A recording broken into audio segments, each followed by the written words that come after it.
नमस्कार दोस्तों, आप सभी का स्वागत है। आज हम डिस्कस करने वाले हैं समरूप आवेशित अचालक गोले के कारण विद्युत क्षेत्र की तीव्रता पर। इससे पिछले वीडियो के अंदर हमने गाउस के नियम के अनुप्रयोगों के बारे में पढ़ा है। गाउस के नियम के अनुप्रयोग,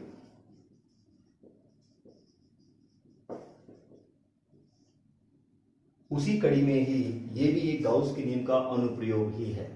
गाउस के नियम के अनुप्रयोगों में हमने कौन कौन से अनुप्रयोग पढ़े हुए हैं?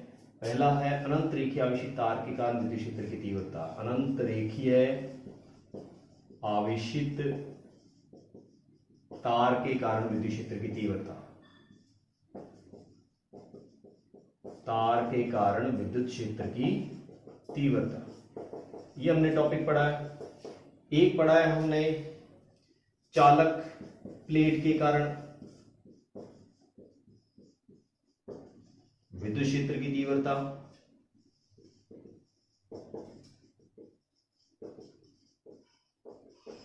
एक पढ़ा है हमने अचालक प्लेट के कारण विद्युत क्षेत्र की तीव्रता।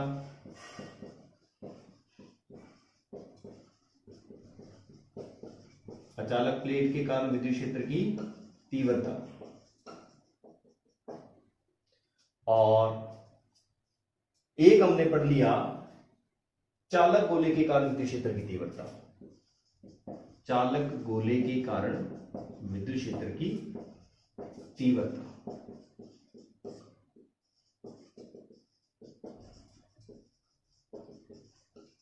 इन सभी अनुप्रयोगों में हमने गाउस के नियम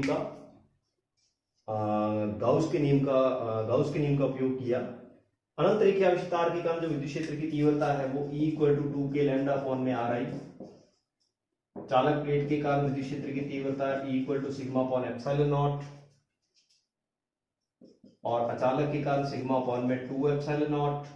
और चालक गोले के कारण विद्युत क्षेत्र की जो तीव्रता हमने निकाली वो अलग अलग बिंदुओं पर तीव्रता का मान अलग लगाया।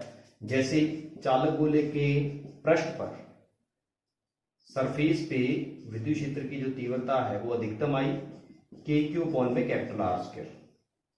R जो है वो चालक गोले की त्रिज्या थी, Q जो है वो चालक गोले को दिया गया आवेश था। और फिर इसके बाद E आउट यानी कि बाहर विद्युत क्षेत्र की तीव्रता KQ अपॉन में R², स्मॉल r²। यहां पर स्मॉल r क्या था?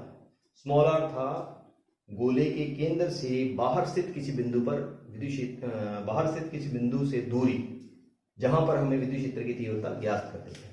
और E इन का मान जो है वो हमारे पास क्या आया था? 0, यानी कि चालक गोले के अंदर विद्युत क्षेत्र की तीव्रता का मान क्या आया? 0 है। आज हम बात कर रहे हैं अचालक गोले के कारण विद्युत क्षेत्र की तीव्रता। निकालना उसी तरीके से जैसे चालक गोले के कारण निकाला है। आप चालक गोले वाले टॉपिक को अच्छे तरीके से पढ़ लें तो ये टॉपिक आधे से ज्यादा ये टॉपिक हो जाता है। गाउस के नियम को आपको याद रखना है। गाउस का नियम क्या कहता है? विद्युत फ्लक्स फाई जो होता है वो Q अपॉन में एप्सिलॉन नॉट। विद्युत फ्लक्स फाई इक्वल टू क्या होता है? Q अपॉन में एप्सिलॉन नॉट। इन सभी जितने भी अनुप्रयोग हैं, गाउस का नियम है, इन सभी को समझने के लिए मैं जो है आई बटन में इन सभी के आपको लिंक दे दूंगा। आप वहां से इस वीडियो को देख सकते हैं, या सब्सक्राइब करके आप जो है प्लेलिस्ट में जाकर इन सभी वीडियो को देख सकते हैं। अब हम बात कर रहे हैं समरूप आवेशित अचालक गोले के कारण विद्युत क्षेत्र की तीव्रता। उसके लिए क्या करना पड़ेगा? पहले हम क्या करते हैं? अचालक गोले का निर्माण करते हैं। ये हमारे पास एक अचालक गोला है। कैसा गोला हुआ? अचालक गोला। अचालक गोले को हम +Q आवेश देते हैं। +Q आवेश देते हैं तो ये अचालक गोले को जो +Q आवेश देंगे वो कैसे वितरित होगा? ये इसके संपूर्ण आयतन में वितरित होगा। तो मैं इसके संपूर्ण आयतन में +Q आवेश को वितरित कर देता हूं। संपूर्ण आयतन में इसका आयतन, ये गोला है, इसकी त्रिज्या जो है वो कितनी है? कैपिटल R है। कितनी है? Capital R। तो अब इसमें इसका केंद्र जो है वो O है। तो हम क्या कहेंगे? सबसे पहले हम ये मान लेंगे कि माना कैपिटल आर त्रिज्या का अचालक गोला है।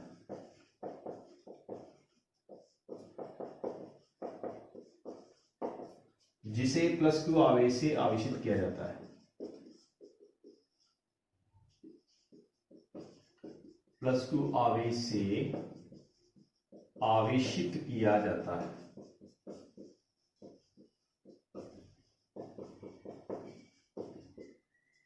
ठीक है, प्लस क्यू आवेश से आवेशित करते हैं। तो यह प्लस क्यू आवेश इसके संपूर्ण आयतन में समान रूप से फैल जाएगा। ये जो प्लस क्यू आवेश है या प्लस क्यू आवेश इसके संपूर्ण आयतन में समान रूप से फैल जाएगा। यह आवेश संपूर्ण आयतन में समान रूप से वितरित होगा, समान रूप से वितरित होगा। ठीक है, समान रूप से वितरित होगा। तो अब इस कंडीशन के बाद क्या होगा कि ये जो हमारे पास गोला है, इस गोले को प्लस क्यू आवेश दिया है और समान रूप से जो आवेश का वितरण हो रहा है वो भी पूरे आयतन में। तो यहां पर वितरण कैसा हुआ? आयतन आवेश वितरण। कैसा हुआ? आयतन आवेश वितरण। तो आयतन आवेश वितरण क्या हुआ, और उसको हम आयतन आवेश घनत्व के रूप में लिखते हैं। तो क्या आता है फॉर्मूला? कुल आवेश कितना है और यह कितने भाग में वितरित हो रहा है। तो कुल आवेश बटा में क्या आएगा? कुल आयतन या गोले का आयतन। और रो से रिप्रेजेंट करते हैं आयतन आवेश घनत्व को।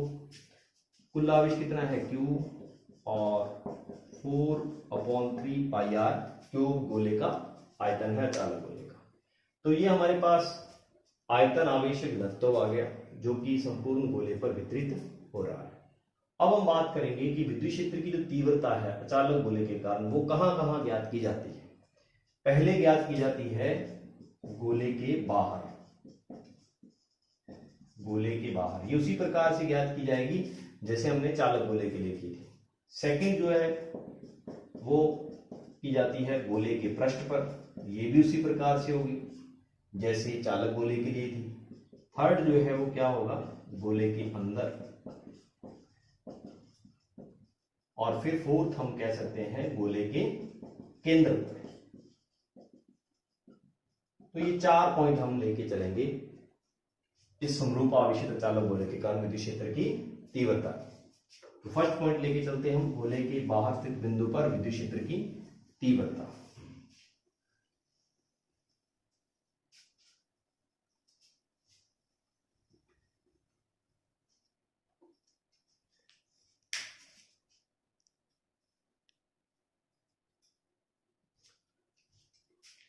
तो यहां पर हम क्या कह रहे हैं कि ये हमारे पास एक गोला है, इस गोले के बाहर स्थित बिंदु मान लेते हैं ये एक बिंदु मान लिया मैंने, P बिंदु गोले के बाहर है। और इसकी केंद्र से जो दूरी है, केंद्र से जो दूरी है वो कितनी है? स्मॉल r है। कितनी है? Small r। त्रिज्या कितनी थी? कैपिटल R थी। और केंद्र से इस P बिंदु की दूरी क्या है? स्मॉल r है। इस P बिंदु पर हमें विद्युत क्षेत्र की तीव्रता ज्ञात करनी है। तो पहले इस P बिंदु को परिबद्ध करते हुए एक गोलीय गाउसी पृष्ठ की कल्पना करते हैं। कैसे करेंगे कल्पना? ये देखिए, इस प्रकार से हम कहेंगे कि एक हमने गोलीय गाउसी पृष्ठ ले लिया, ये इस प्रकार से। तो ये P बिंदु इस अल्पांश भाग में उपस्थित है। अब इस P बिंदु पर विद्युत क्षेत्र की तीव्रता की दिशा कैसे होगी? इस प्रकार से। और जो अल्पांश होगा उसका क्षेत्रफल सदिश जो होगा वो भी इस दिशा में होगा। ठीक है, तो हम यहां पर जो हमारा पहला पॉइंट जो था वो क्या था?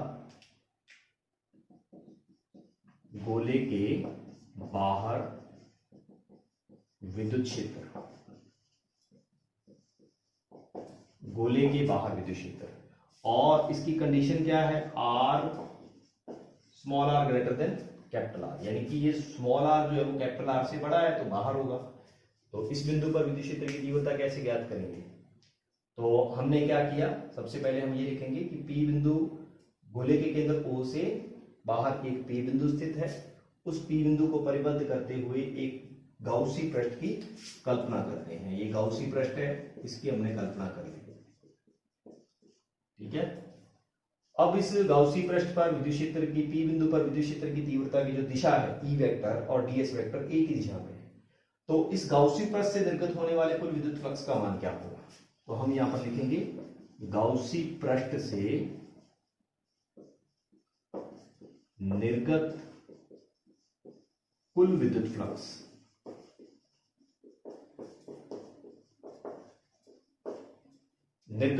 फ्लक्स का मान क्या होगा?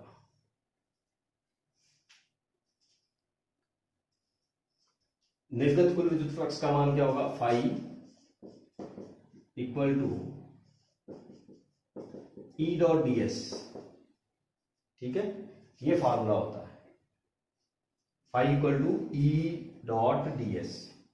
और ये गाउसी पृष्ठ है, तो इसलिए यहां पर गाउस का नियम भी लगेगा, यानी कि विद्युत फ्लक्स फाई जो होता है उसका फार्मूला तो ये होता है, लेकिन गाउस के नियम से फाई इक्वल टू क्या होता है? फाई इक्वल टू होता है क्यू अपॉन में एप्सिलॉन नॉट। तो इसको भी आपस में हम बराबर कर सकते हैं।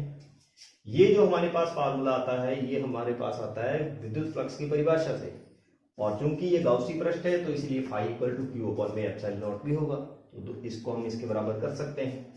तो अब हम इसमें क्या लिखेंगे? ई ds cos of theta. Theta की जगह पर कितना आएगा? 0। और ये हमने कहां से पढ़ लिया?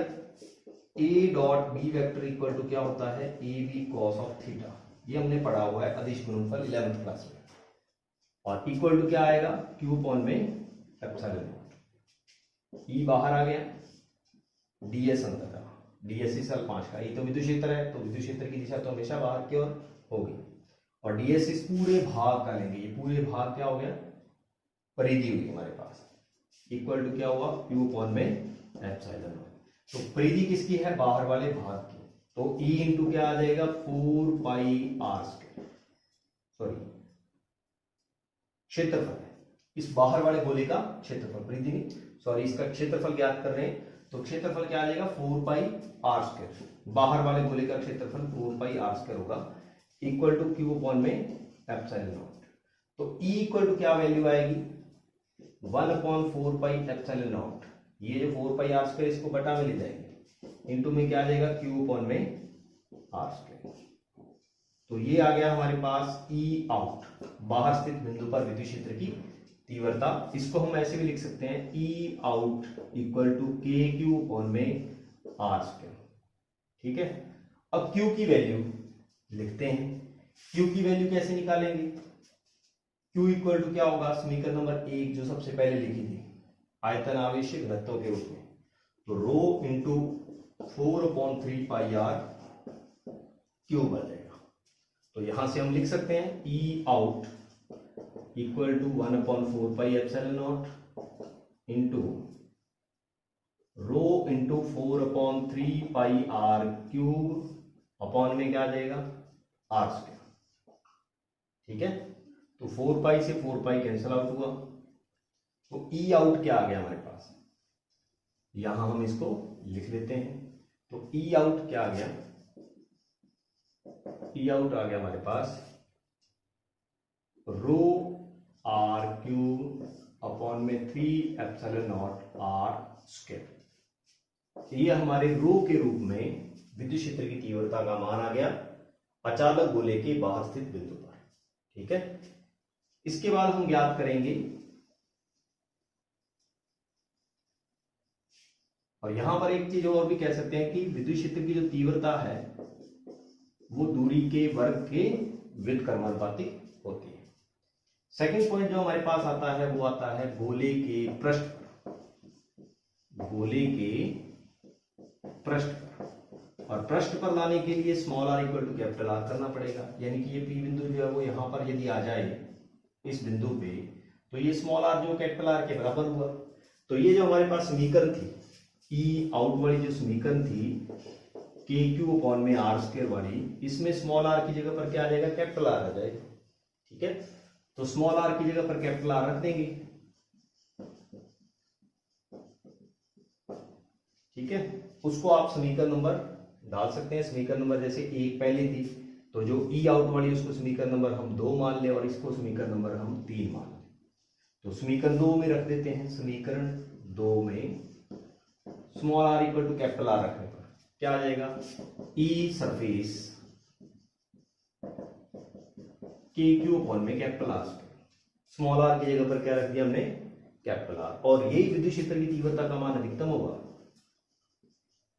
चालक गोला हो चाहे अचालक गोला हो, दोनों पर विद्युत क्षेत्र की तीव्रता का मान पृष्ठ पर अधिकतम होता है। और क्यू की वैल्यू हम लिख सकते हैं, E surface equal to 1/4 pi epsilon not. Q की वैल्यू क्या लिखेंगे, rho into 4/3 pi R cube upon में आर स्क्वायर।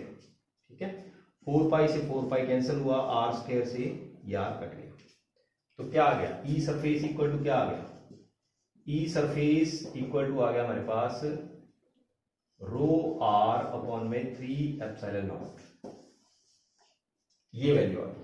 अब यहां पर देखिए कि रो कांस्टेंट है, आर भी त्रिज्या भी इसकी कांस्टेंट है, एप्सिलॉन नॉट भी कांस्टेंट है, 3 भी कांस्टेंट है। तो यानी कि ई सरफेस जो है कांस्टेंट वैल्यू है और इसकी वैल्यू जो होगी वो ई मैक्सिमम होगा, यानी कि अधिकतम मान होगा।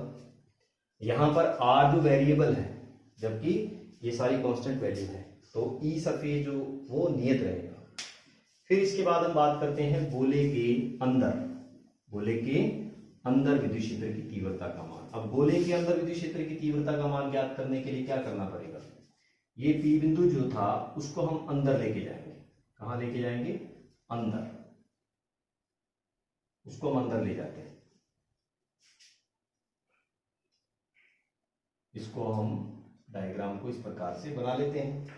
तो हमने पी बिंदु को कहां पर ले लिया, पी बिंदु को हमने अंदर ले लिया इस बिंदु पे, ये पी बिंदु है। इस पी बिंदु को परिबद्ध करते हुए हमने गाउसी पृष्ठ ले लिया ये। अब यहां पर हम यदि बात करेंगे तो ई और डीएस वो भी एक ही दिशा में होंगे। ठीक है, इस पी बिंदु पर, ये पी बिंदु है, इस पी बिंदु पर तो ये अल्पांश जो लिया है हमने, इसके कारण जो पृष्ठीय क्षेत्रफल सदिश है वो डीएस वेक्टर किस दिशा में होगा, ई वेक्टर जो होगा जिस बिंदु पे हम बात करेंगे उसी दिशा में उसके लंबवत हो जाएगा। अब हम बात करते हैं कि क्या इस गोले के अंदर ये जो हमने गोलीय कोश माना है, ये गाउसी पृष्ठ हमारे पास कौन सा आ गया, फिर ये गाउसी पृष्ठ है। संपूर्ण आयतन के अंदर तो हमने क्या कहा, क्यू आवेश वितरित है।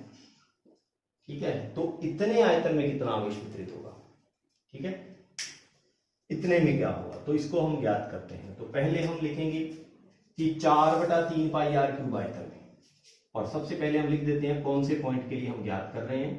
तो थर्ड पॉइंट हमारे पास आ गया गोले के अंदर, और गोले के अंदर जो है वो स्मॉल आर जो ये दूरी है, स्मॉल आर जो कैपिटल आर से कम हो गया, तो small R less than capital R लिख दिया।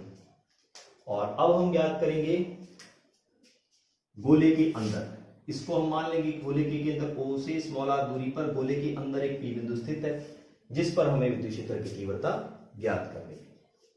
तो अब इस पी बिंदु को परिबद्ध करते हुए हमने क्या मान लिया, गाउसी पृष्ठ मान लिया। ये हमारे पास गाउसी पृष्ठ है, पी बिंदु को परिबद्ध करता हुआ ये हमारे पास क्या है, गाउसी पृष्ठ है। ठीक है, अब हम क्या करेंगे, सबसे पहले हम लिखेंगे कि 4/3 पाई आर क्यूब आयतन में उपस्थित आवेश,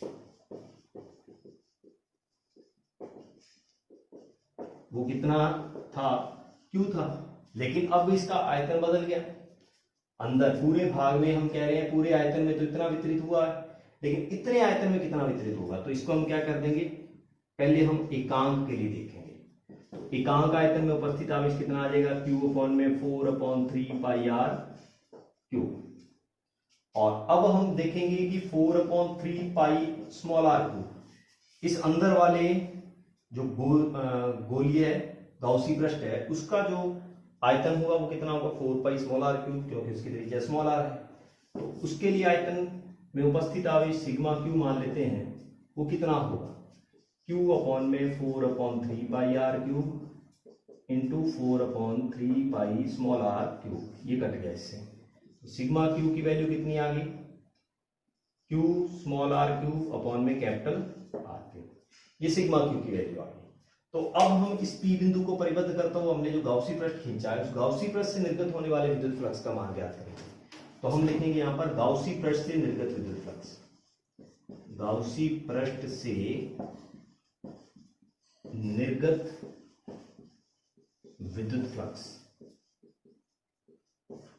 क्या होता है formula, phi equal to integral E dot D S equal to, गाउसी पृष्ठ है तो गाउसी पृष्ठ का फार्मूला ये होता है सिग्मा क्यू अपॉन में एप्सिलॉन नॉट, यानी कि टोटल आवेश कितना है उस गाउसी पृष्ठ के अंदर, और अपॉन में निर्वात की विद्युतशीलता।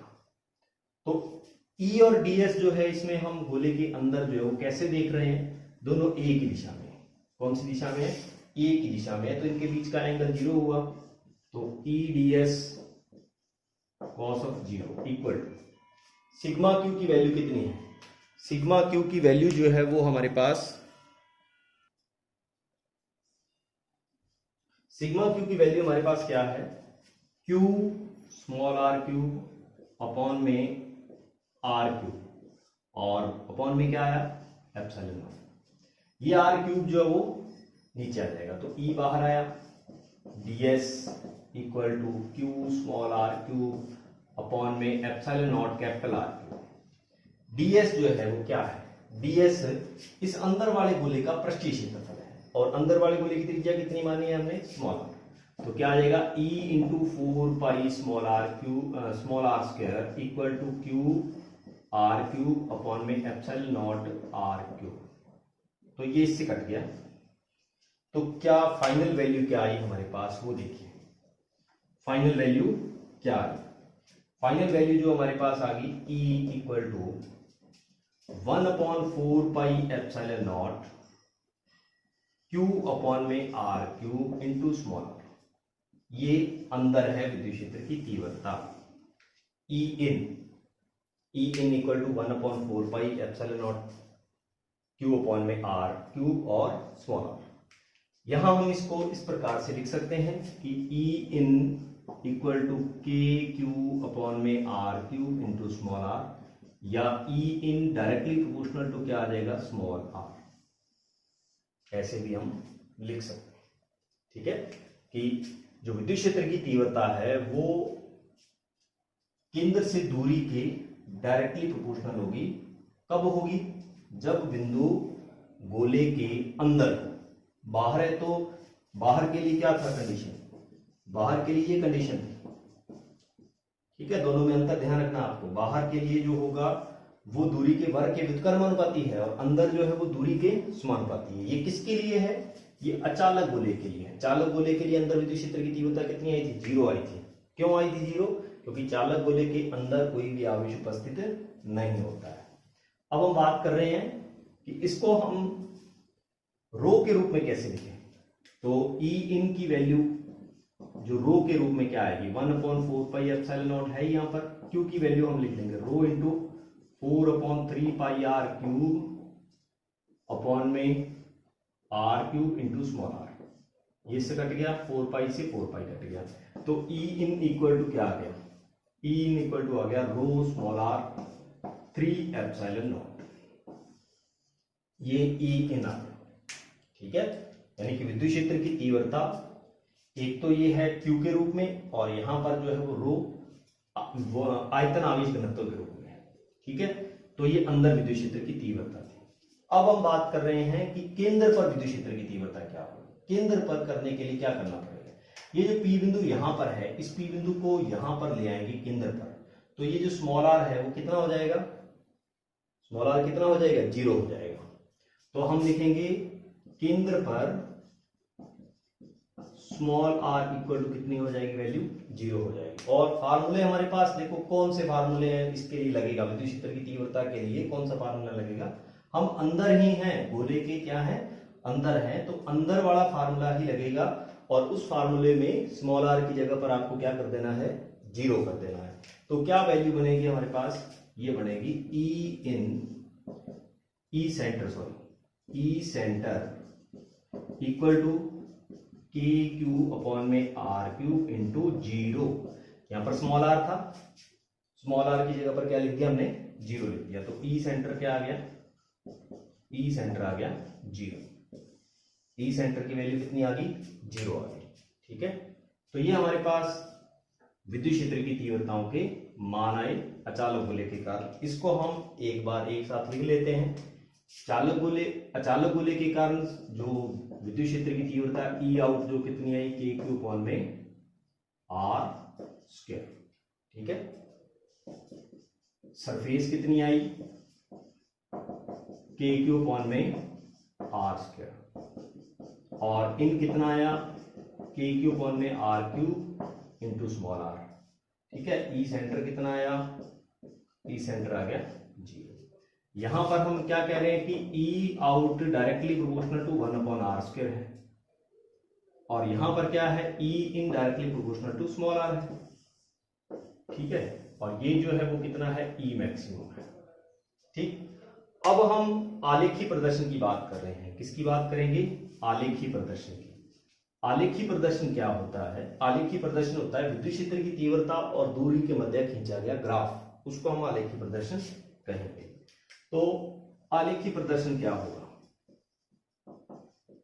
आलेखी प्रदर्शन यानी कि ग्राफ का प्रदर्शन किस प्रकार से करेंगे। तो हम इस तरफ मान लेते हैं E और इस तरफ मान लेते हैं R। इसको हमने क्या मान लिया, केंद्र मान लिया O, ये गोले का केंद्र है। तो मान लीजिए कि ये गोले का केंद्र है, तो ये गोला है, ये गोला मान लेते हैं, ये गोला है। तो यहां पर क्या होगा, ये सरफेस वाली लाइन है, ये वाली लाइन जो है वो सरफेस को टच कर रही है, तो ये पृष्ठ पर है, और ये गोले के अंदर है, ये गोले के बाहर है। तो इस वाली वैल्यू को हम लिख सकते हैं R less than capital R, और इस वाली वैल्यू को लिख सकते हैं R greater than capital R, और यहां पर ये O जो है वो केंद्र आएगा। अब इस डॉट से जो गोला बनाया है उसको हम एक बार हटा देते हैं, ये सिर्फ समझाने की दृष्टि से बनाया था, बाकी इसको बनाने की जरूरत नहीं है। हमने वैल्यू जो पढ़ी है अचालक गोले के कारण, अंदर कैसे पढ़ा, अंदर पढ़ा हमने E in directly proportional to small r है, और केंद्र पर 0 थी, तो ये सेंटर हो गया, E सेंटर लिख देंगे, E सेंटर। अब इसके बाद E in directly proportional to क्या है, R है, तो हमने ये बना दिया, E in directly proportional to R, और यहां पर क्या है, E सरफेस है, ये मैक्सिमम होता है।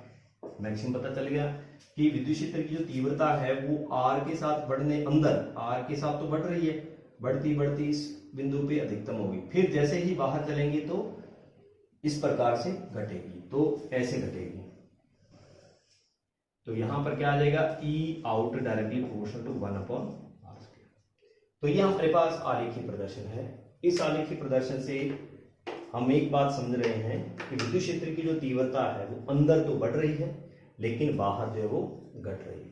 जबकि चालक गोले के अंदर केंद्र से लेकर और पृष्ठ तक विद्युत क्षेत्र की तीव्रता का मान 0 था, और बाहर विद्युत क्षेत्र की तीव्रता का मान कम हो गया था, और पृष्ठ पर विद्युत क्षेत्र की तीव्रता का मान अधिकतम होता है। यदि क्वेश्चन में ये आता है कि अधिकतम विद्युत क्षेत्र की तीव्रता का मान ज्ञात कीजिए, मान लीजिए उसने क्वेश्चन में ये कह दिया कि 10 सेंटीमीटर त्रिज्या का एक गोला है, तो अधिकतम विद्युत क्षेत्र की तीव्रता का मान ज्ञात करना है, और उस पर कोई आवेश का मान दे दिया, जैसे मान लीजिए Q इक्वल टू मान लीजिए 10 माइक्रो गुलाम है, ठीक है, और 10 सेंटीमीटर उसकी त्रिज्या है, तो आपको क्या करना पड़ेगा, कौन सा फार्मूला लगाना पड़ेगा, सरफेस वाला। ठीक है, ये ध्यान रखें, चाहे वो चालक गोले में आए चाहे वो अचालक गोले में आए, यदि अधिकतम विद्युत क्षेत्र की तीव्रता का मान किसी भी गोले के कारण पूछ रहा है, तो हमारे को सरफेस वाला फार्मूला लगाना है। वहां पर हमारे को कंफ्यूज नहीं होना है कि हमारे को कहाँ निकालना है, पृष्ठ पे निकालना है, अंदर निकालना है, या बाहर, या सरफेस पे। तो जब अधिकतम वैल्यू आएगी तो हमारे को सरफेस पर ही विद्युत क्षेत्र की तीव्रता का मान निकालना है। तो इससे रिलेटेड न्यूमेरिकल्स जो है वो आप करेंगे, ताकि जो है ये टॉपिक आपको अच्छे तरीके से समझ में आ जाए। तो आज की वीडियो में इतना ही है कि विद्युत क्षेत्र की अचालक गोले के कारण जो विद्युत क्षेत्र की तीव्रता है वो किस प्रकार से केंद्र से लेकर और बाहर स्थित बिंदु पर परिवर्तित होती है। ठीक है, नेक्स्ट वीडियो में जल्द ही मिलते हैं। तब तक के लिए बने रहिए हमारे चैनल पर। धन्यवाद।